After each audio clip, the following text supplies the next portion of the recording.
In this video, we're going to start designing our site.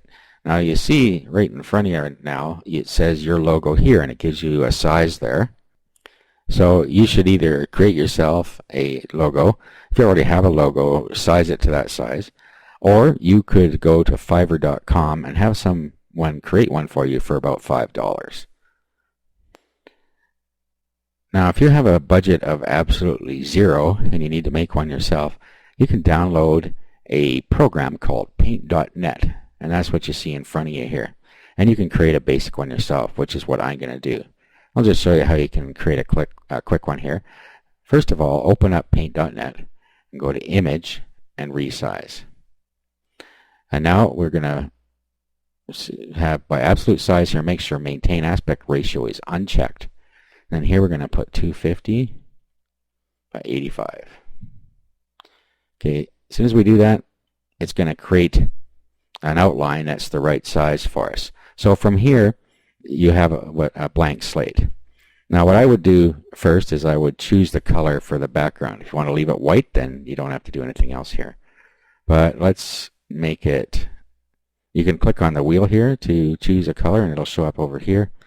You can do more here, and you can pick a hex color or put your codes in the RGBs, or you can also, if we go, let's go back, let's do less here.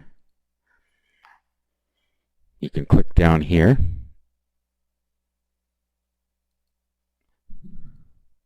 on a color like that. So depending on how you want to find your colors. You have what's here you have primary and secondary color. It's just that you can pick a primary or secondary, and you can just click on them to switch back and forth. It doesn't really mean anything more than that. Okay, so let's just go with a yellow color like that, for instance. Now if you go over on the left side here, you'll see a paint bucket, and you click on that, and then come over here and click here, and you now have your yellow logo. Now I want to do things in layers, so we're going to do layer and add new layer. Now anything we do on this layer won't affect anything on the layer underneath it. So if we make a mistake, we only have to change or delete one layer. Okay, and then we could put some simple text on here, or we could put a picture on here. Now if you're going to put a picture on here, it's going to need to fit inside this size here, or it will stretch it out.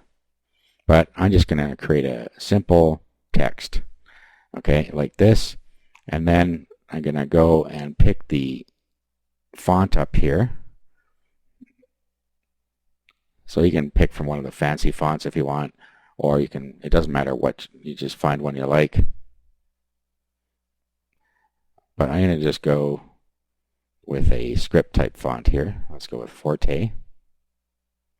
Now you need to pick your color over here now, and here's an example of primary and secondary. If you click this little arrow here, it swaps, and there, now you're set to this color. Okay, so let's go with a dark orange this time and see how that looks. So you click inside here, and then you just type what you want. So we'll go Joe's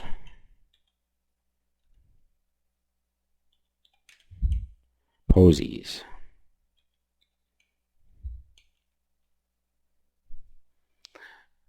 Now, don't touch anything inside there, but if you come up here now, you can increase the size. So let's try 22. And then you can put your mouse on top of this little cross here, and then you can drag this around so it's in the middle. Now let's hit bold because it's not showing up too well. It still doesn't show up all that well. So let's change the color. Let's change it to black. So you can try different colors here.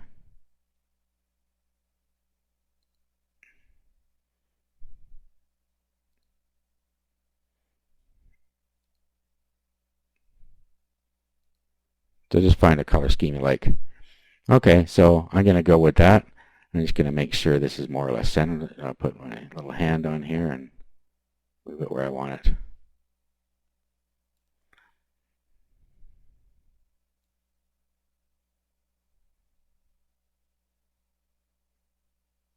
Okay, so there we have a simple little logo. So all we have to do now is click Save up here. Okay, and then I just navigate to where I want to save this on my computer. If you save it as a PDN file, you can go back in and edit it later. So let's call it logo here. So I'm going to save it as a PDN so that I can go back and change it if I want. But now what I'm going to do is do a save as. And this time I'm going to save it as a JPEG, like that. Click Save, click OK here, and then flatten. And that's it. We now have our logo created, and we also have an editable version if we want to go back and change it by layer. So as it says here, you can go to your Actions and Manage Site, go to Layout, and change the logo. So if you go up here, now we're going to go down here to where it says Edit Site Layout. Okay, you see we got a bar up here now. We have header, so enable or disable the header. Horizontal navigation, sidebar, custom footer, and then here we have the site width and some custom stuff we can do. But if we put our mouse on here, we can edit the site header. Okay, so what we can do now is change the logo.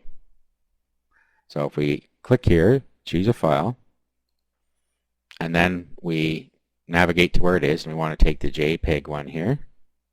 It's open. And there, our logo is now on the site. Now there's other things you can do here. You can set the alignment here. So it's doing it by theme default as for the vertical.